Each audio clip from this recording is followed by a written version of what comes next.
Après l'échec au Paris Saint-Germain, Hugo Ekitike suscite l'intérêt de plusieurs clubs européens. Le joueur est indécis quant à celui qu'il devrait choisir. Le Paris Saint-Germain va animer une fois encore le mercato. Le club champion de France fera venir quelques joueurs au cours de ce marché des transferts. Dans le même temps, d'autres prendront la direction inverse. Parmi eux, Hugo Ekitike, indésirable. Ekitike poussé vers la sortie.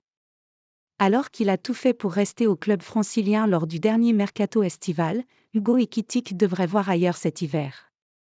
L'attaquant de 21 ans avait refusé de servir de monnaie d'échange pour le transfert de Randal Kolo Muani en provenance de l'Eintracht Francfort. Dans le viseur de LOSC Lille et un club anglais, le joueur devrait faire ses valises cet hiver. Poussé vers la sortie tout comme Layvin Kurzawa, Hugo Ekitike ne fait pas partie non seulement des plans du club, mais aussi de l'entraîneur espagnol du PSG, Luis Enrique. La preuve, l'ancien coach du FC Barcelone ne l'a utilisé qu'une seule fois cette saison en championnat de France, notamment lors de la première journée contre Lorient. 3 clubs draguent Ekitike. Comme l'été dernier, Hugo Ekitike va animer le marché hivernal, qui a commencé depuis lundi dernier.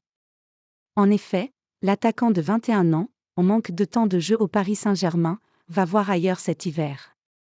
3 clubs seraient intéressés par son profil pour le recruter. Selon les informations de RMC Sport, Wolverhampton serait prêt à recruter l'attaquant pendant la seconde moitié de la saison.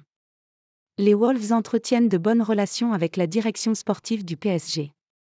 Ailleurs, notamment en Allemagne, l'Eintracht Francfort, qui voulait le joueur l'été dernier, ne l'a pas oublié. Aussi, Wolfsburg aurait manifesté un intérêt pour l'international espoir français. Alors qu'il l'avait recruté pour près de 35 millions d'euros au total, prêt plus option d'achat levée l'été dernier, le Paris Saint-Germain n'envisagerait pas de vendre Ekitike. La possibilité d'un prêt avec option d'achat sera privilégiée pour l'ancien attaquant du Stade de Reims.